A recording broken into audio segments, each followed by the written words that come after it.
At ng basura na naipon natin ay ibabaon siya sa lupa. Kapag nabulok na ito, mayroon na kayong compost.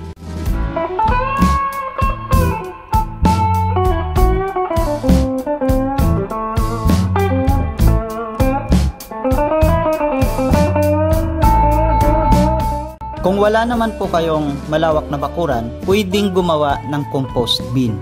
Ito po ay ang paggamit ng mga container para sa pagpapabulok ng mga basura para gawing compost. Ang compost po ay 50% brown and 50% green.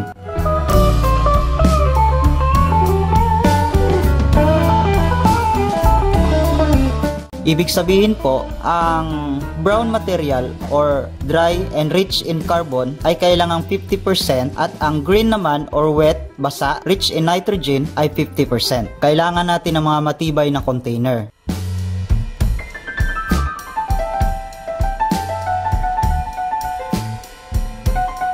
Para sa mga basura sa ating tahanan, kagaya ng mga cartoon, pwede itong maging sangkap sa paggawa ng compost. Lahat ng makikita nating basura na pwedeng mabulok at maihalo sa lupa ay isang sangkap sa paggawa ng compost.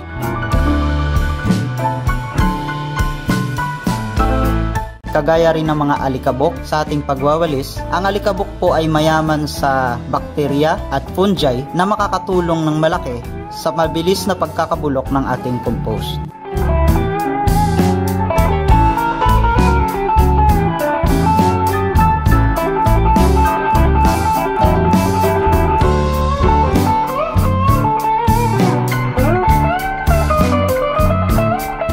Sa green material naman po, pwede natin gamitin ang mga kitchen scraps or ang mga basurang galing sa ating kusina ay pwede nating ipunin para maging sangkap sa paggawa ng compost. Kagaya ng mga panis na pagkain, mga tinapay at balat ng prutas, mga gulay at kahit anong basura na nanggaling sa kusina natin.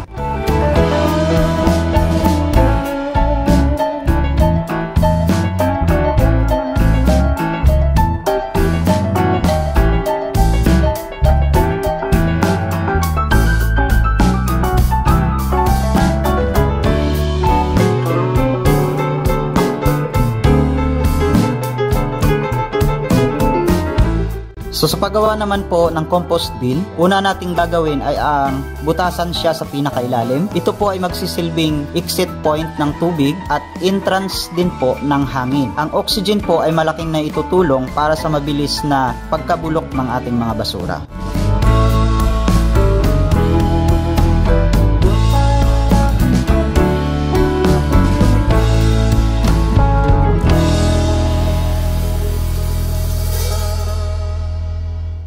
So pwedeng ilagay sa ilalim ng compost bin ay lupa para magsisilbing filter o tagasala ng mga papalabas na tubig galing sa ating compost.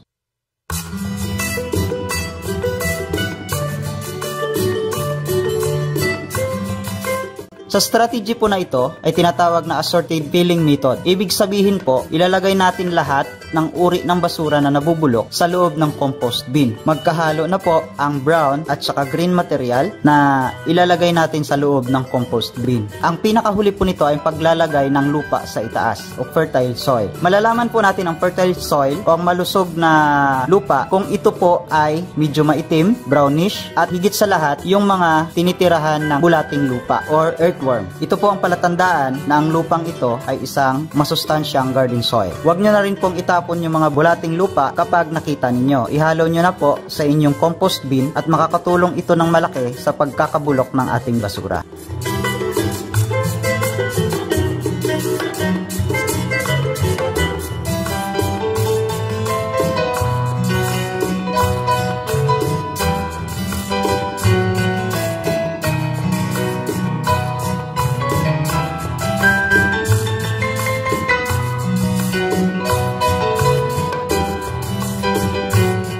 Kung wala naman, pwedeng makahanap sa mga bakuran o bakanting lote ng lupa. Kailangan lang wala siyang halong mga bato. So ang lupa po ay mayaman sa nutrients, mayaman sa carbon, fungi at mga bakterya na kakailanganin din po ng pananim. At kailangan din po ng ating compost bin para sa mabilis na pagkakabulok ng ating mga basura.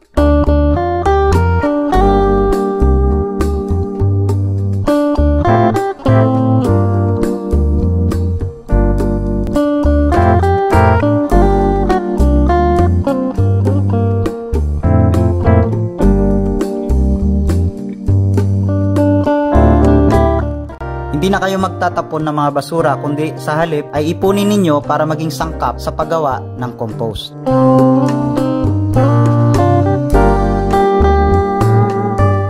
So ang method na ito ay layer filling method. Ibig sabihin po nito ay layer by layer ang paggawa natin ng compost. So sa ilalim ay lupa, kasunod po nito ay brown material kagaya ng mga damo na tuyo at mga tuyong bagay rich in carbon kagaya ng papel at cartoon or mga dahon na winalis natin sa bakuran, pwede rin natin gamitin na isang sangkap sa paggawa ng compost.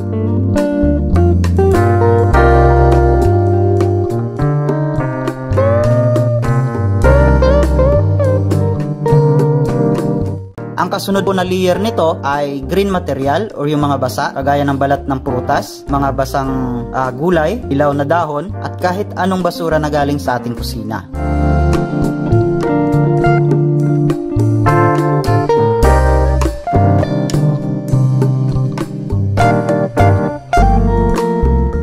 Ang kasunod po nito na layer ay lupa, pwede rin haluan ng manure kung available sa inyong lugar. At ang kasunod na layer ay green material. So ulit-ulitin lang po natin ito. Sa pinakailalim ay lupa, sunod po ay brown material or yung mga basurang tuyo kagaya ng dahon at mga papel. Ang kasunod po ay green material, rich in nitrogen kagaya ng mga prutas or balat ng prutas at mga basurang galing sa ating kusina. Ang pinakataas po nito ay lupa pa rin. So ulit-ulitin lang natin to hanggang sa mapuno natin ang ating container o ang ating compost bin.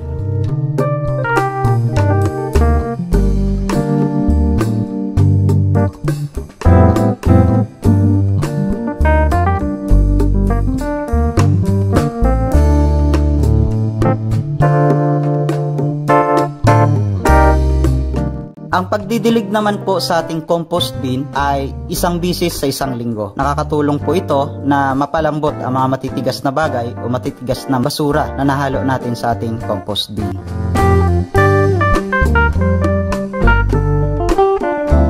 Ang paghahalo naman po or scrambling ay 2 bisis sa isang buwan. So pwedeng gawin ito tuwing kinsinas at katapusan para po magkaroon ng magandang mixture sa loob ng ating compost bin. Makakatulong din ito na ma-breakdown yung mga matitigas na bagay na nahalo natin sa ating basura. Pero 2 bisis lang po ito gawin sa loob ng isang buwan.